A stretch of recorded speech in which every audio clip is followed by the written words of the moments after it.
Donc, la partie 3 un peu plus démo, un peu plus concrète. Donc, aujourd'hui, notre architecture tourne autour de deux briques principales. Donc, la donnée centralisée, comme on vous l'a décrite. Pour ça, on a deux types de données aujourd'hui qu'on n'a pas encore unifiées parce qu'il n'y a pas d'outils qui permettent de faire ça vraiment bien. Mais donc, on a une partie on a chacun un second cerveau avec Achille donc sur Obsidian. Donc, c'est un dossier local sur notre ordinateur qu'on synchronise ensuite avec un repo GitHub. Donc, c'est là c'est une sorte de drive pour notre second cerveau qui est en local, qui va nous permettre justement, le fait de l'avoir en ligne, de pouvoir y donner accès à des agents sans que notre ordinateur soit ouvert. Donc ça, c'est plutôt pour la donnée, on va dire, qualitative, type voilà, nos transcripts de réunion, les documents qu'on produit, les décisions, nos tâches, etc. Et puis ensuite, on a voilà, une partie de données plus structurée, plus quanti, qu'on a mise sur Supabase. Voilà, ceux qui connaissent pas Supabase, c'est globalement un peu comme Airtable. Donc voilà, vous avez un projet avec plusieurs tables et il y a des liens entre ces différentes tables. Je peux vous montrer ça juste ici. Donc là, vous voyez un peu les différentes tables aujourd'hui qui existent. Et là, voilà, juste pour exemple, ici, c'est notre table contenu donc avec voilà, les posts LinkedIn ainsi que les articles de blog, les blogs pardon qu'on rédige, et puis avec différentes infos sur quand est-ce qu'on les a publiés, qui l'a publié, à quel moment ça a été créé ou mis à jour. Et puis pour les posts LinkedIn, on a même leur contenu. Donc voilà, donc ça c'est la partie données. Et puis ensuite, on a la partie agent. Donc évidemment, on utilise voilà, Cloud Code au quotidien. Donc comme le mentionnait Adil, plus sur un mode de collaboration, c'est avec Cloud Code qu'on travaille. Et puis on a commencé à construire donc des agents autonomes, c'est-à-dire qui vont travailler, produire des outputs sans action de notre part à l'origine. Donc sur deux scopes pour l'instant, ce qui était qui a le plus de valeur pour nous pour le moment, comme on l'a mentionné précédemment, le contenu d'un côté et l'acquisition de l'autre. Et donc c'est ces deux agents-là dont on va vous faire la démo aujourd'hui. Donc voilà, sur la partie données contextuelles et données quantitatives, donc ce dont je vous parlais. Et donc voilà, on l'a appelé, on l'a nommé Manu. Donc un agent qui nous permet aujourd'hui de créer des articles directement sur notre site web en autonomie, sans qu'on ait besoin voilà, de lui donner aucune instruction ou input de notre part. Et donc, comment ça fonctionne?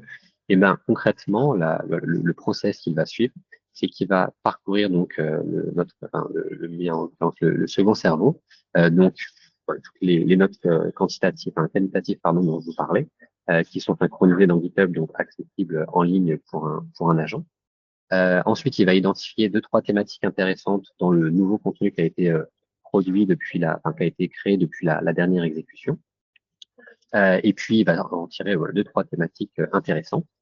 Sur cette base-là, il va faire une analyse sémantique sur ces mots-clés, sur ces thématiques, pour voir voilà, laquelle a le plus de potentiel. Et puis, ensuite, il va venir voilà, vérifier s'il n'y a pas de redondance avec les contenus qu'on a créés précédemment. Et puis enfin, il va rédiger l'article, créer des liens, donc c'est la partie voilà, maillage interne avec les articles précédents voilà, pour que les utilisateurs puissent naviguer entre nos différents contenus, et puis le publier sur le site et nous envoyer une notification et enregistrer ensuite le tout dans la base de données que je viens de vous montrer, donc dans Supabase. Toutes les lignes que vous voyez ici en site forward, c'est l'agent qui le crée directement. Et donc, pour vous faire une petite démo, ça fait donc un petit mois, 3 semaines plutôt, que j'ai commencé à mettre en place cet agent. Donc, c'est ce que vous voyez ici. Donc, pour l'instant, je le pilote encore de Cloud Code, mais comme vous allez le voir, voilà, par exemple, je lui donne le seul input que je lui donne, c'est voilà, fais là. Enfin, je lui en donne aucun, c'est juste pour le déclencher et pour ensuite voilà, suivre que tout fonctionne bien et que le résultat est souhaité. Donc, sur cette partie agent autonome, il y a un temps forcément de formation, entre guillemets, si on peut dire, comme pour un nouveau collaborateur qui arriverait.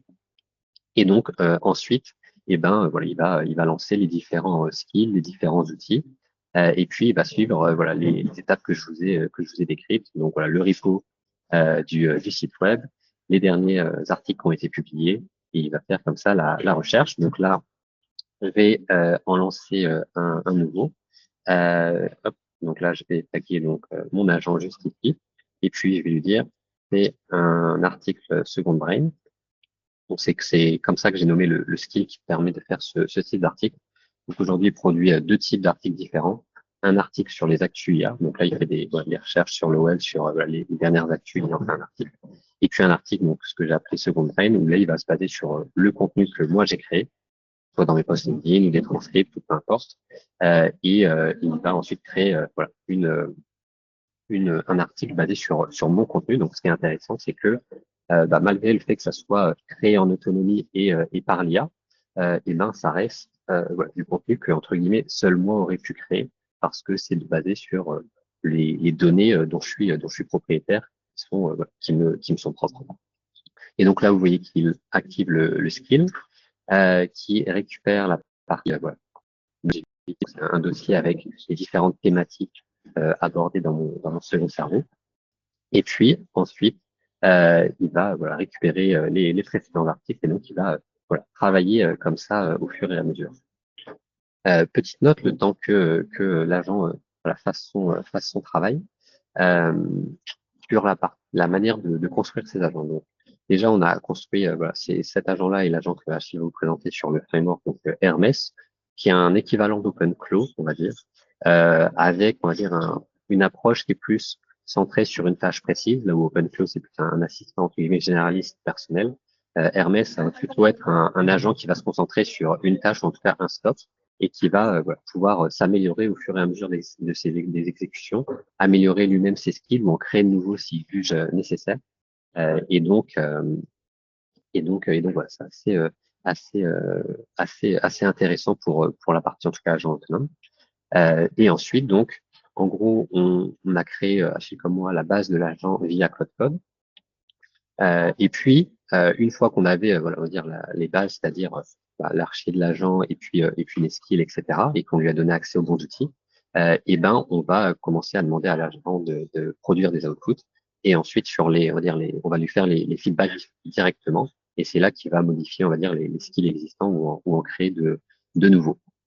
Donc là, vous voyez qu'il a choisi la thématique qu'il souhaite traiter, donc rôle vers workflow, atomique. Et donc là, il va regarder avec Data for SEO, donc c'est l'outil que je lui ai donné pour la partie SEO, lesquels sont les plus pertinents. Donc, bon, principale retenue, voilà, automatiser processus métier IA PME. Et donc, il a ici donné la SERP, etc., petit content gap, AI eligibility, etc., etc. Donc là, il est toujours en train de produire. Il a fait donc la partie brief avec voilà, les différentes balises. Il va chercher des informations complémentaires sur le web pour enrichir voilà, la thématique dont va parler le site. Et puis, il va nous restituer à la fin voilà, l'URL de l'article directement vers le site web. Pareil pour côté budget. Voilà, l'intérêt aussi de ces agents autonomes, en gros, c'est de leur donner des missions, des outputs à produire, et ensuite d'avoir voilà, un output qui va de connaître en gros le coût par output, parce que ça c'est l'autre partie aussi de Cloud Code.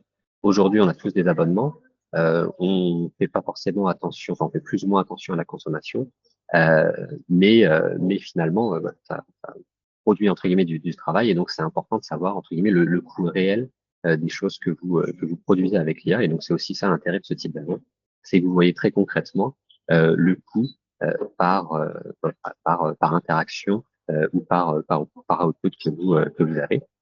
Et donc là, à titre d'exemple, un article à produire, ça me coûte en moyenne entre 2 et 3 dollars en termes de coût de token et puis aussi de coût par exemple, Data for SEO, ça fonctionne aussi au crédit. Donc voilà, c'est aussi un coût à prévoir et voir si voilà, de produire entre guillemets cet output, ce coût-là, est rentable ou pas. Donc là, forcément, ça prend un peu de temps à créer. Donc, on va, ah bah voilà, là, je pense qu'il y est presque, donc voilà, il rédige l'article. Euh, et, euh, et je vais peut-être passer la main à Achille et on reviendra dans tous les cas Ouais, sur, tu, à la fin sur le site web tu et on mets, pourra montrer le résultat.